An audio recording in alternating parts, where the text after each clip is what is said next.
Yes, welcome back, children. So, last class we discussed about what is a cell and what is a tissue. So, a quick recall: what is a cell? A cell is a basic component of all living organisms. A cell consists of a cell membrane, it consists of the nucleus, and it also has the cytoplasm. So that is referred to as cell. And I have also told the exception about the prokaryotes, which doesn't have a nucleus but it has only the genetic material. Right? Now moving on to the tissues. Tissue, a group of cells having a common origin and performing a common function, is called as a tissue. So what does we mean by this? All the cells present in a tissue, they have a common origin and they also have a common function.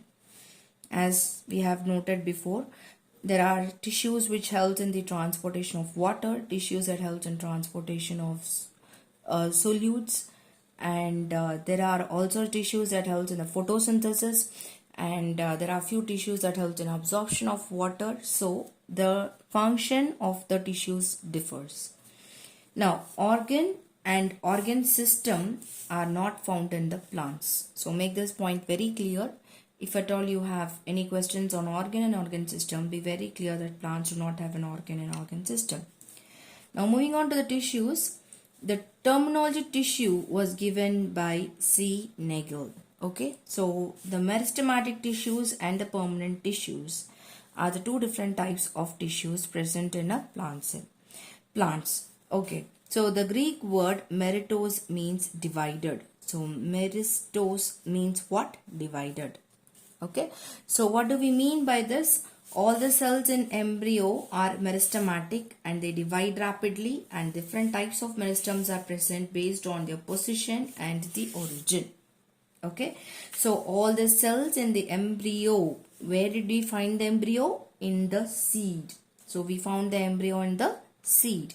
So in the seed are meristematic and they rapidly divide, and there are different types of meristems based on their position and based on their origin. Now what are permanent tissues? They are actually derived from the meristematic cells. So permanent tissues are derived from the meristematic cells. They are differentiated as simple tissues and complex tissues. So permanent tissues are differentiated into two types, that is simple tissues and complex tissues. Whereas meristematic tissues are divided based on their position and the origin. We will be looking on it also. Now classification of the meristems based on their position. Okay, so based on the place where it is present, we classify the meristematic tissues into three different types. Okay, so that is the apical meristems, intercalary, and the lateral meristem. So apical meristems are found in the apex. It is found in the tip of the plant. Okay, in the shoot and also in the root. Okay, and intercalary meristems are found in the internodular region. So we know what is a node. We have learned from the lower classes. I'll just repeat it again. The point where the leaf is attached to the stem is called as the node. Okay, this point is referred to as what? It is called as the node. Okay. Now, it is found in the internodular region. Okay, it helps in the extension of the plant. And lateral meristems are found in the lateral sides. So, it helps in increasing the girth of the plant, or the width of the plant is increased because of presence of the lateral meristems. You plant a banyan tree now, and after 2 years, it is going to have an increase in the size of the trunk. And after 5, after 10, after 12, so it is going to increase the size of the trunk. That is due to the presence of the lateral meristems.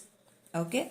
Now, why I have given like this, we are not supposed to mark or draw structures like this and mark it as apical and intercalary meristems. Some of the children tend to do it like they are doing it in the other subjects, or in the social or in the geography, how they do the marking and they write it there.